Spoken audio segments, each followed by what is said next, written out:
Aviram Uri, physicist at MIT and major in reserves in Israeli Air Forces, will speak now. Aviram?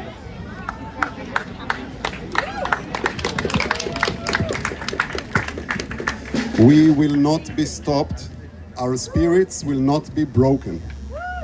They have tried and failed. No matter how often they try, their attempts will be in vain. Our determination is unyielding, our endurance unbreakable.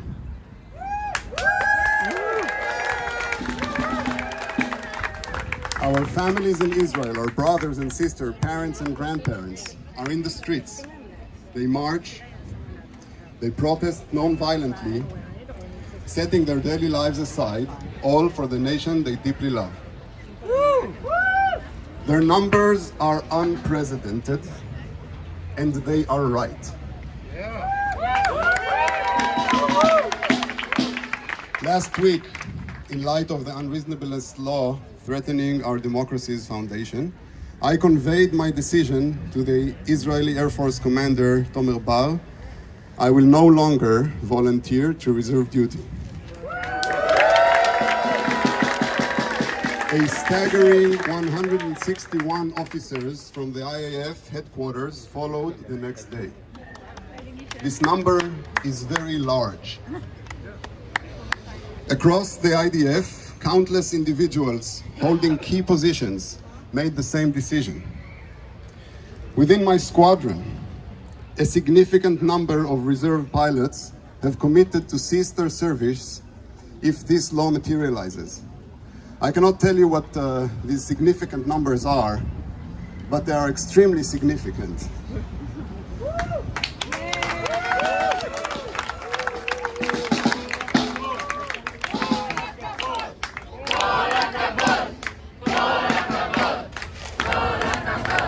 As of today, some have already stopped flying, and the rest are waiting for the Supreme Court ruling. Many, like me, did so after deep contemplation, fully aware of the consequences this may have on our nation's security, and even more importantly, on the Army's social cohesion. This wound will be hard to heal. It's a painful dilemma. Do we compromise the readiness of Israel's army by stepping back? Or do we stand idle and watch while our country's democratic foundations crumble? The trajectory is evident. Today's legislation is but a prelude. Just listen to what Ben Gvir said today. The first brick was the hardest. You didn't even serve in the military. That's correct. They wouldn't let it An avalanche will follow. Busha! Busha! Busha! Busha! Busha! Busha! Busha! Busha! When Levin and Rothman are done with us, no one will be immune. No one, including the Chief of Staff and the Attorney General, will be able to speak out, fearing the consequences. For years, my friend and I have served under diverse governments and risked our lives irrespective of our personal beliefs. Yet now, it's not a mere policy disagreement, but an undermining of the very democratic principles. Once these changes take root, reverting them will be nearly impossible. To question our loyalty is ironic and deeply misguided, but we expect nothing less from the people in power these days. Busha! Busha! Busha! Busha! Busha! Busha! Busha! While some have never worn uniform, I've dedicated 2 decades of my life to our nation's defense, losing dear friends along the way. And now I'm labeled as a traitor. This isn't a coup, as they like to tell us. A coup is an aggressive seizure of power that requires weapons. We are willingly laying down our arms. Moreover, we're not demanding to replace the government. Our plea is simple. halt the frenzied rush towards undemocratic legislation. The IDF's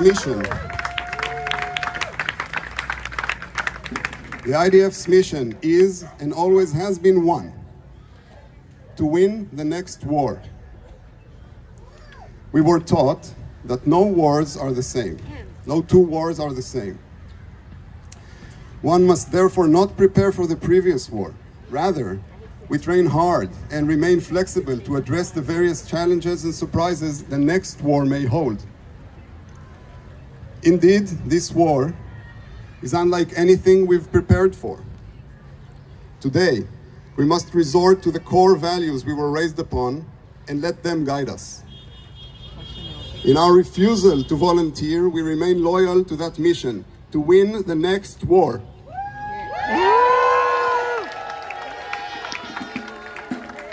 Some term our actions as invoking the doomsday weapon.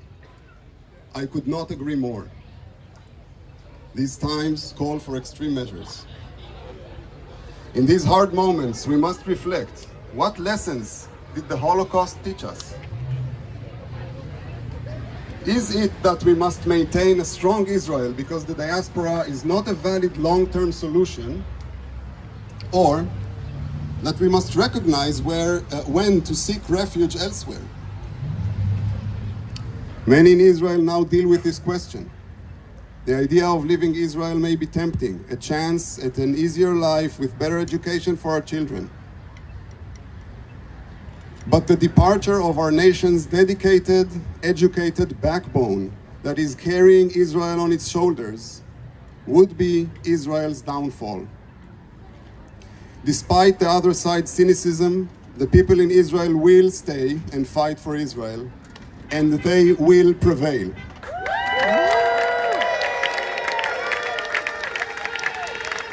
When we emerge from this, Israel will be stronger, and more united than ever. To our loved ones in Israel, we are with you in spirit, following the news closely and doing everything we can from here. We stand with you. Keep strong.